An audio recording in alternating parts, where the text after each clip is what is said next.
fellow conservatives, it's my pleasure to introduce to you a great American, Governor Mitt Romney.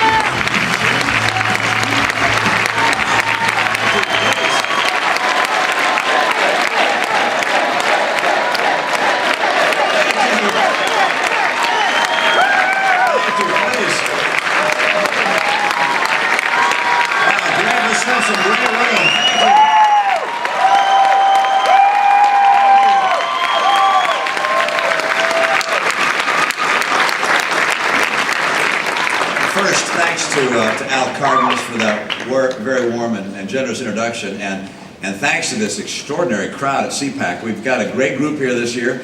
It's been a great conference so far, and for that I suppose we should also acknowledge President Obama. He is the conservative movement's top recruiter. It turns out he really is a good community organizer. I just don't think this is the community he planned on organizing, but he did. You know, today we really are poised for victory in November. The pundits and the pollsters are saying that we can win the election, but we have to tell the nation why we should win the election. It's up to us to prove that we're really ready to step forward and lead this country. And this election is not just about getting more votes.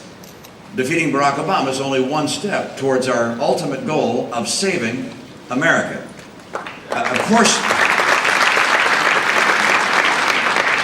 we can defeat Barack Obama.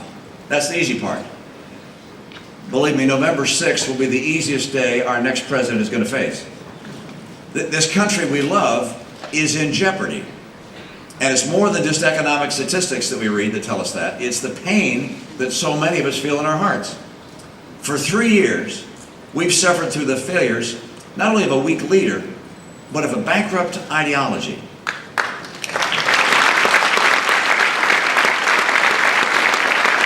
I'm convinced that if we do our job, if we lead with conviction and integrity, that history will record the Obama presidency as the last gasp of liberalism's great failure, and a turning point.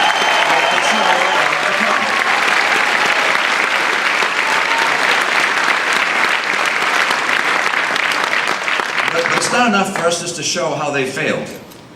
We also have to prove how we will and deserve to lead. And so I'm here to ask you today to stand with me shoulder to shoulder as we go forward to fight for America. Now, as we step forward together, now I think is a time to reaffirm what it means to be conservative and why this must be our greatest hour as conservatives. America is like no other country in the history of the earth. The very heart of American conservatism is the conviction that the principles embodied in the Constitution and the Declaration of Independence are uniquely powerful, foundational, and defining. Some see the hand of Providence in the crafting of these principles. Others are more likely to credit the brilliance of the founders themselves. I think a lot of us, like me, see both at play. But conservatives all agree that departing from these founding principles would represent a departure from the greatness of America, from our mission, from our freedom, from our prosperity, from our purpose. I know that this president will never get it. But we conservatives aren't just proud to cling to our guns and to our religion. We are also proud to cling to our Constitution.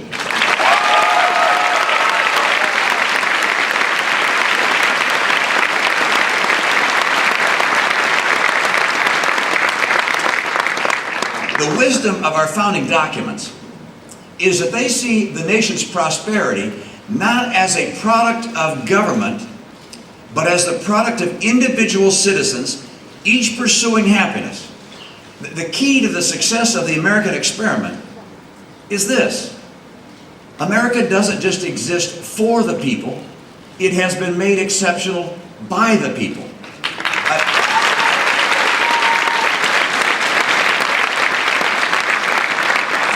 It's this brilliance, a free people pursuing their own dreams, achieving success in their own ways. That's what's propelled America and has made us to be the most prosperous nation and most powerful nation in the history of the earth. Now, there are a lot of politicians on both sides of the aisle that have forgotten that, if they ever really understood it at all. They've fallen under the spell of Washington. Politicians, they're routinely elected by promising that they're going to change Washington. But when they came here, they became creatures of Washington. They begin to see government as the answer to every challenge and the solution for every problem. At every turn, they try to substitute the heavy hand of government for free citizens and free enterprises operating in a free manner.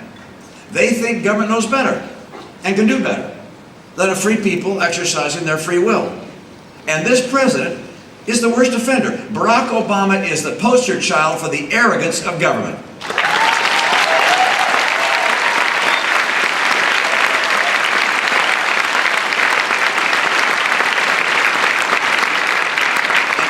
so, as I say across this country, this election really is about a battle for the soul of America.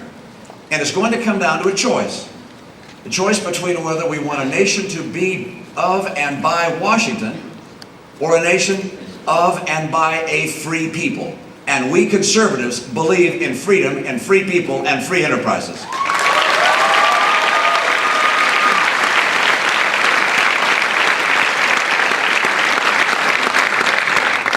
Now, as conservatives, we're united by a set of core convictions. Not everyone has taken the same path to get here. There are college students at this conference who are reading Burke and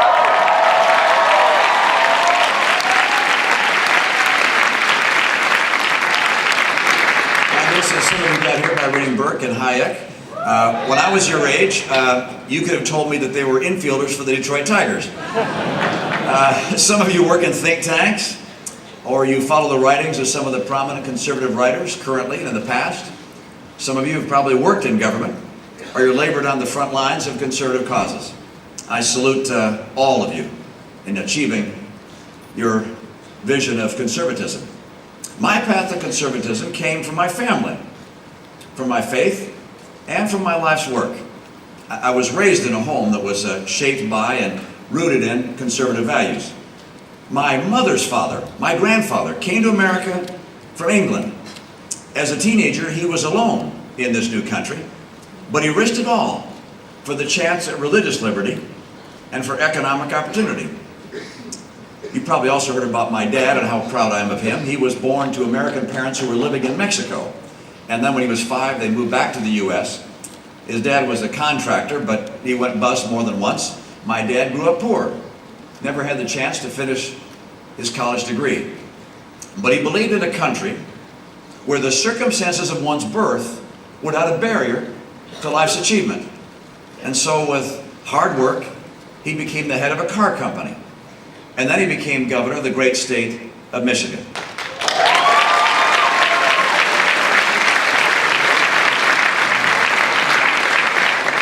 The values that allowed my parents to achieve their dreams are the same values they instilled in my siblings and me. Those aren't values I just talk about. They're values that I live every day. My 42-year marriage to my wife Ann, the life we built with our 5 sons.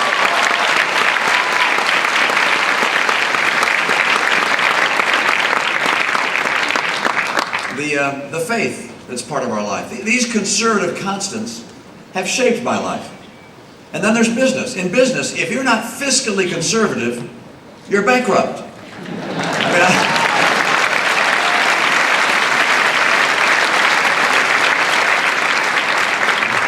I spent 25 years balancing budgets, eliminating waste, and by the way, keeping as far away from government as humanly possible.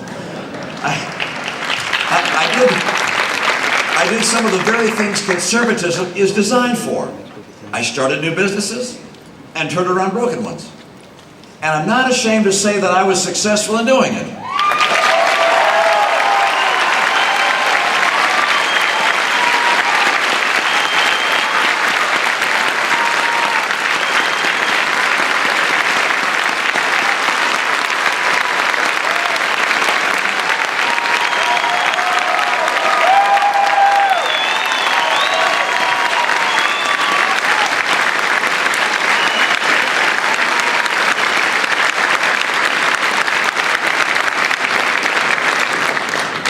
my family, my faith, my businesses. I know conservatism because I have lived conservatism. Now, as governor of Massachusetts, I had the unique experience of defending conservative principles in the most liberal state in the nation. There are 3 people from Massachusetts here. I appreciate that. When I took office, I was facing a $3 billion budget deficit, and the economy was in a tailspin. And even with the legislature that was 85% Democrat, we cut taxes 19 times and balanced the budget all 4 years. I cast over 800 vetoes.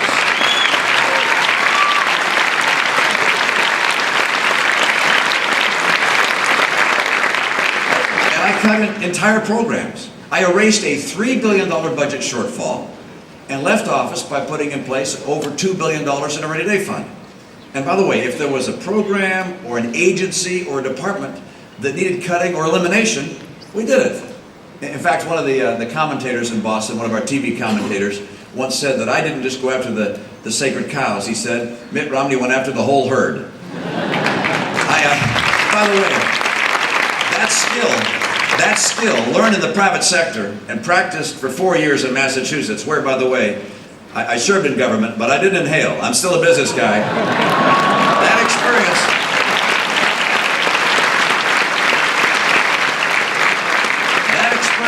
of slimming down, cutting, eliminating, I want to take that to Washington. I want to get my hands on Washington, D.C.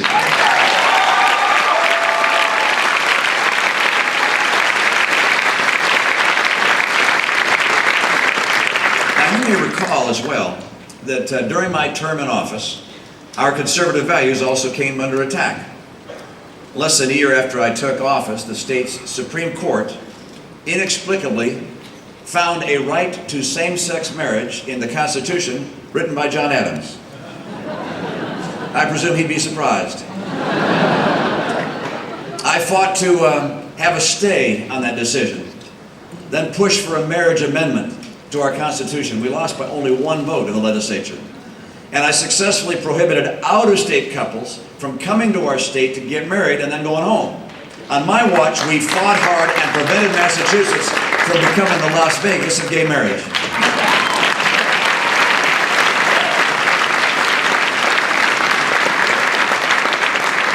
When I am president, I will defend the Defense of Marriage Act, and I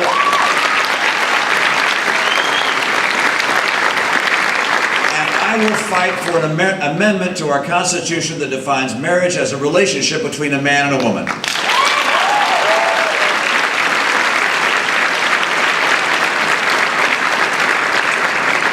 During my term in office, I also stood up to those who wanted to call into question the very definition of life. I vetoed a bill that would have opened the door to cloning and to embryo farming. I vetoed a bill that would have allowed young girls to obtain access to abortion-inducing drugs. I fought for abstinence education in our schools. And I defended the right of the Catholic Church to serve the community in ways that were consistent with their conscience through adoption programs that placed children in the home with a mom and a dad.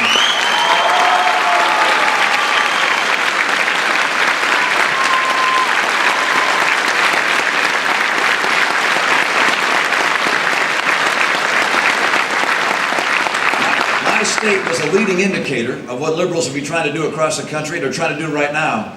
And I fought against long odds in a deep blue state, but I was a severely conservative Republican governor.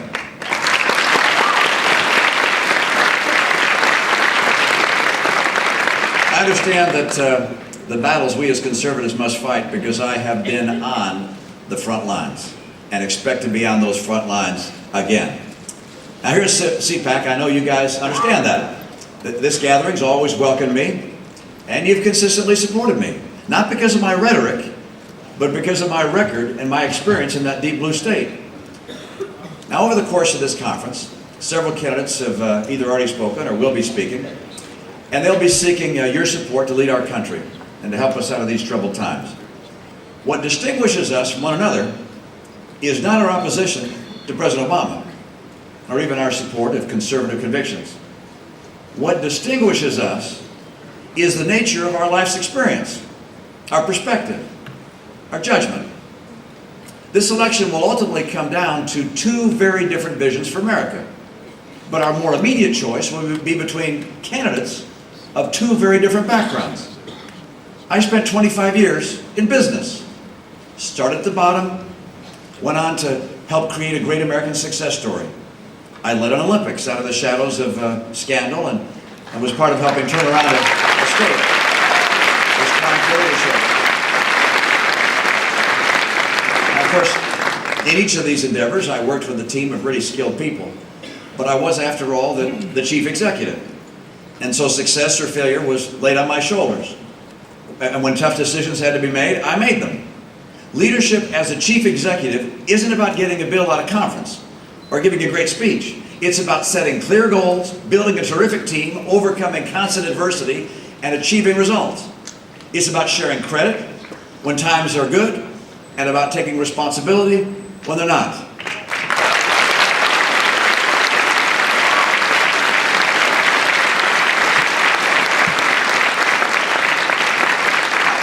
To be the only candidate in this race, Republican or Democrat, who has never worked a day in Washington.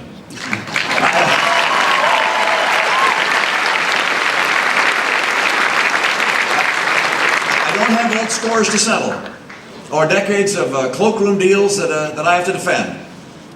Now, as conservatives, you've learned to be skeptical of this city and its politicians, and I think you're right. My wife and I raised 5 boys.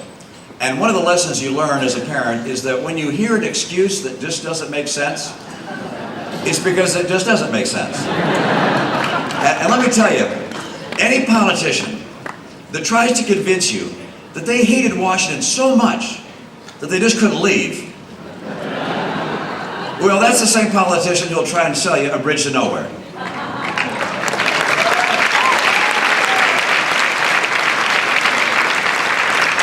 This is a moment when our country needs serious change and dramatic reform. So let me tell you exactly what kind of president I will be. To get America back on track and to get Americans back to work, we need bold and sweeping reforms. These aren't managerial issues of changing this department or that agency. To change Washington, we're going to have to change the very relationship between government and the citizen. And these are moral choices that will define our nation and define us for generations to come. Let me mention a few of them. Today, as you know, we borrow 40 cents of every dollar we spend. That's unconscionable. It's unsustainable. It's reckless. It's immoral. And it'll end under my presidency.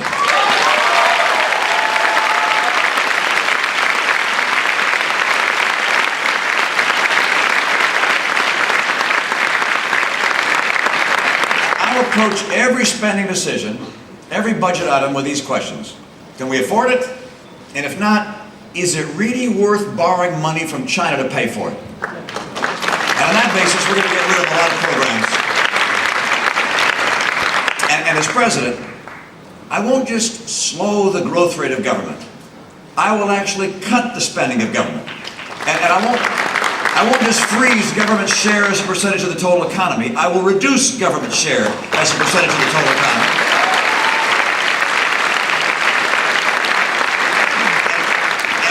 And without raising taxes or sacrificing America's critical military superiority, I will finally balance the American budget.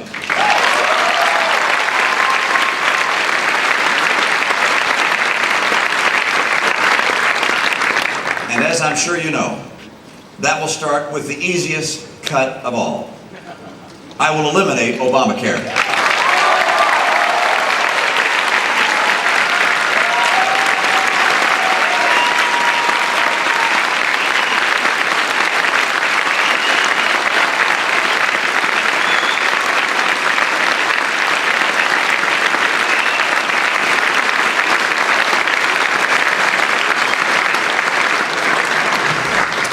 Mention a couple of other things I'll do.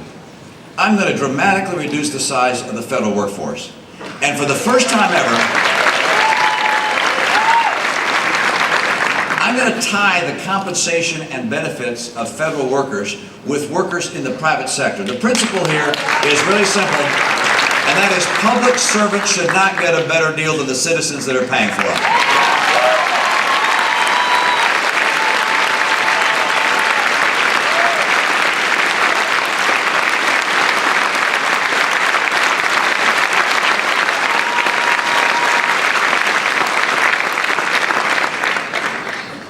As important as it is, cutting spending and bureaucracy alone are not going to be enough.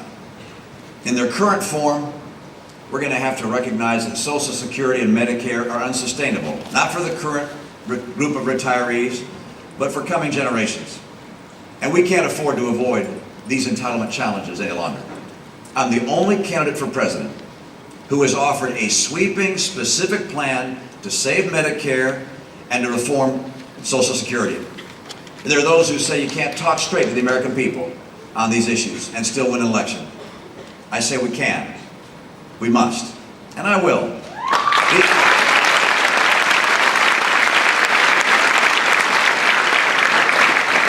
What I proposed are sensible and critical reforms. Under my plan, no one near retirement age or currently retired will see any of the changes I'm going to describe. But people in their 20s and 30s and 40s and early 50s are going to see some changes. And by the way, tax hikes, they're off the table. We're going to slowly and gradually raise the retirement age for Social Security. And we'll slow the growth rate in benefits for higher income retirees. And then when it comes to Medicare, tomorrow's seniors should have the freedom to choose between traditional Medicare and a range of private plans. And if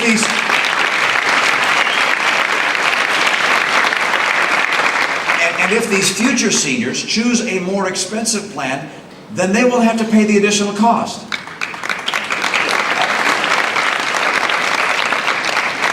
Take a look at the Ryan plan. We're in the same page and the same verse on that.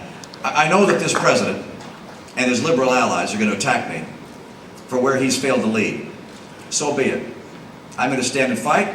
We're going to win on this because so much depends on it. He's going to attack us with the usual fear tactics, but we're going to remind Americans that during this president's term, we have seen record high job losses and record home foreclosures. He will not be lecturing to us on values as a man whose ineptitude and failure has created so much unnecessary pain for our fellow Americans.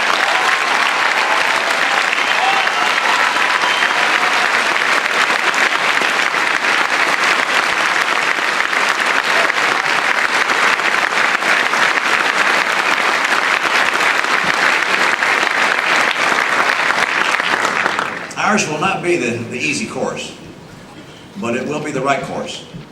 And I'm confident that Americans are yearning for a president who will tell them the truth and do what's needed, not just do what's expedient. And let me also be clear on this. My presidency will be a pro-life presidency. On day one, I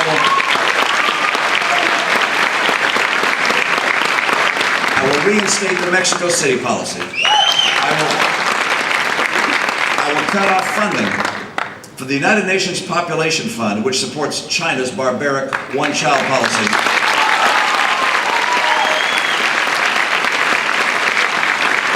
I'll ensure that organizations like Planned Parenthood get no more federal support.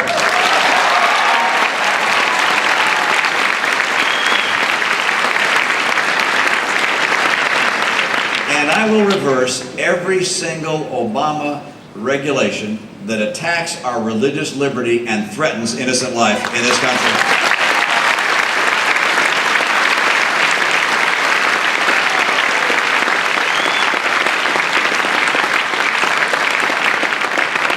You know this, of course. The presidency is more than public office. It's a sacred trust. As president, I will honor that trust by assuring that America remains the greatest military power on the face of the earth.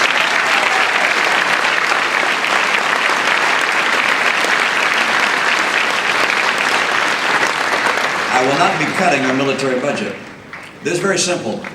If you don't want America to be the strongest nation on earth, I am not your president. You have that president today.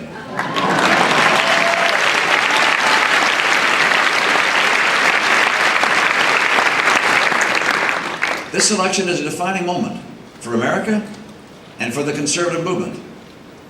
And make no mistake, we have an opportunity for greatness.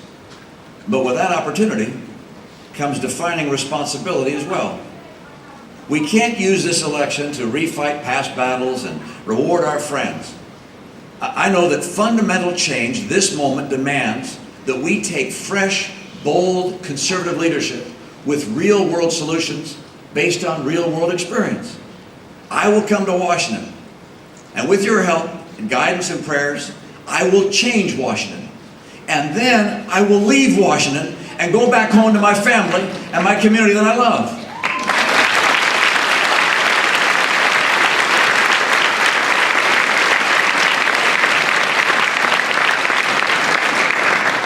I believe this is a moment that demands that we return to our basic values and first principles. That's who we are as conservatives. We believe in the Constitution, the Declaration of Independence. We believe in life, liberty, and the pursuit of happiness. We know the brilliance that suggested that individuals pursuing their own dreams would make us the most powerful nation on earth, not a government trying to guide our lives. This is who we are. This passion we must take to the American people. This is our moment. This is why we're conservatives. The task before us now is to reaffirm the convictions that unite us and go forward shoulder to shoulder to secure the victory that America so desperately needs and deserves. Let's do it together. Thank you.